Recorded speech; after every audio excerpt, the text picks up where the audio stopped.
En estos 3 meses de confinamiento por la pandemia, hemos estado aislados en nuestros domicilios, envueltos entre datos de muertes, de ingresados en los hospitales, residencias y de las carencias del sistema sanitario. El miedo a ser invadido por el virus letal iba circundando nuestras vidas ante la incertidumbre de nuestras familias, amigos y nuestros abuelos y abuelas en las residencias. A la vez que el virus azotaba pueblos y ciudades, desde lugares lejanos llegaban noticias del rey emérito, Juan Carlos I, y sus millones de dólares en Suiza por comisiones supuestamente irregulares.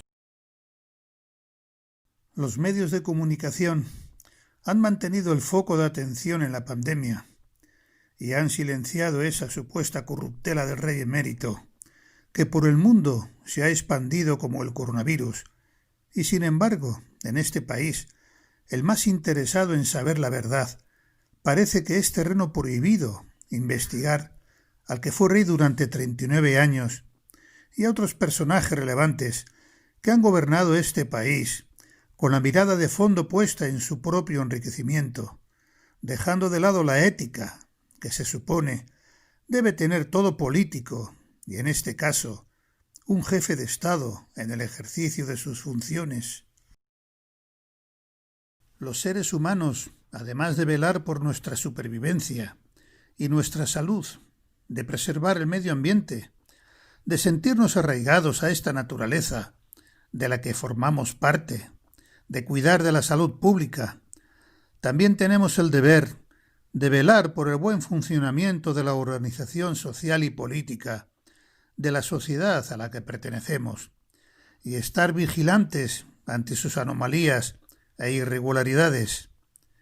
En el ámbito de la naturaleza, los virus atacan nuestros sistemas orgánicos y nuestros cuerpos generan defensas para defendernos o se inventan vacunas contra ellos. Pero en el ámbito de la organización política, ante la presunta comisión de un delito por parte del más alto cargo de las instituciones del Estado, como es el caso del rey, ¿qué medio de control existe? Ninguno. La Constitución española de 1978 declara que el rey es inviolable. ¿Alguien puede entender que el rey, como máximo representante de la monarquía, pueda tener el presunto derecho de pernada de la época feudal? ¿Pueda cometer cualquier acto delictivo sin que pueda ser juzgado? Al contrario, al más alto representante del Estado se le supone que tiene que dar ejemplo de honestidad, ética y ejemplaridad. Que el máximo responsable del Estado sea inimputable ante presuntos actos delictivos en el ámbito de su vida privada va contra la propia esencia de la democracia. Afortunadamente vivimos en un Estado de Derecho y cualquier actuación censurable deberá ser juzgada y sancionada con arreglo a la ley. La justicia es igual para todos.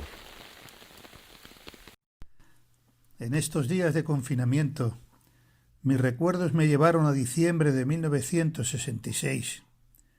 Aquel año, en medio de una fuerte agitación estudiantil y obrera, Franco convocó el referéndum de la Ley Orgánica del Estado, donde, entre otras cuestiones, recogía la figura del heredero de la corona, que tenía que ser designado por el propio Franco. Y 3 años después, el 22 de julio de 1969, designó a Juan Carlos de Borbón con el título de Príncipe de España. En nombre de Dios y sobre los santos evangelios, juráis lealtad a su excelencia el jefe del Estado y fidelidad a los principios del movimiento nacional y demás leyes fundamentales del reino. Sí, juro lealtad al jefe del Estado y fidelidad a los principios del movimiento nacional y demás leyes fundamentales del reino.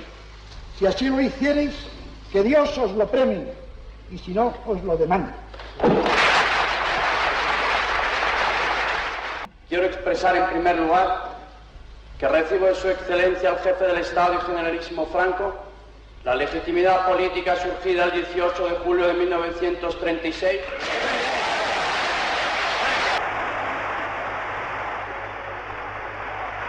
general, desde que comencé mi aprendizaje de servicio a la patria, me he comprometido a hacer del cumplimiento del deber una exigencia imperativa de conciencia. A pesar de los grandes sacrificios que esta tarea pueda proporcionarme, estoy seguro que mi pulso no temblará para hacer cuanto fuere preciso en defensa de los principios y leyes que acabo de jurar. En ese frío diciembre de 1966, las clandestinas comisiones obreras convocaron en la llamada popularmente Plaza del Lápiz, diagonal con el Paseo de Gracia, oficialmente Plaza de la Victoria y después Plaza Juan Carlos, una manifestación contra el mencionado referéndum. Acudí a aquella manifestación, tenía 17 años. Algunos cientos de personas dábamos vueltas a la plaza en silencio, hasta que se comenzó a gritar «libertad» y «abajo la dictadura». Algunos jeeps de la policía controlaban la zona. La policía cargó. Muchos nos dispersamos corriendo por el Paseo de Gracia. Me refugié en el vestíbulo de un comercio. Allí unos policías de la Brigada Político-Social detenían a un hombre. Seguramente sería conducido a la temida Jefatura Superior de Policía de Vía Layetana, procesado y, como tantos miles, condenado a algunos años de prisión, simplemente por protestar contra la farsa del referéndum. Sí, juro lealtad al jefe del Estado y fidelidad a los principios del movimiento nacional y demás leyes fundamentales del reino. Ha llovido mucho desde aquel juramento y aquellas promesas. Hoy aquel rey que fue designado a dedo por el dictador, 51 años después, está siendo investigado por sobornos millonarios, blanqueo de dinero en cuentas en bancos suizos y evasión de impuestos. Preciso en defensa de los principios y leyes que acabo de jurar. En la transición, la oposición política a la dictadura aceptó la monarquía sin resistencia alguna, con cierta resignación, dadas las circunstancias, y deslealtad a las miles de voluntades de hombres y mujeres que hasta entonces habían luchado por la libertad y la democracia. Algunos pensaban que aunque las monarquías formaran parte del pasado, si habría de servir para que la democracia funcione, bienvenida sea. Pero después de 45 años de monarquía, el resultado ha sido desalentador. Con una democracia fragmentada y vigilada, el incremento de la corrupción y las desigualdades sociales. En cuanto a la transición, cabe señalar que no fue nada modélica ni pacífica, como se dice. Fue tremendamente violenta. Las numerosas muertes cometidas por las fuerzas del orden público y las bandas fascistas quedaron sin condena, mientras que las víctimas de atentados gozaron de toda protección y los autores fueron perseguidos. Las víctimas policiales, luchadores por la democracia, han sido vejadas, ofendidas, difamadas, y sus autores condecorados por el régimen del 78.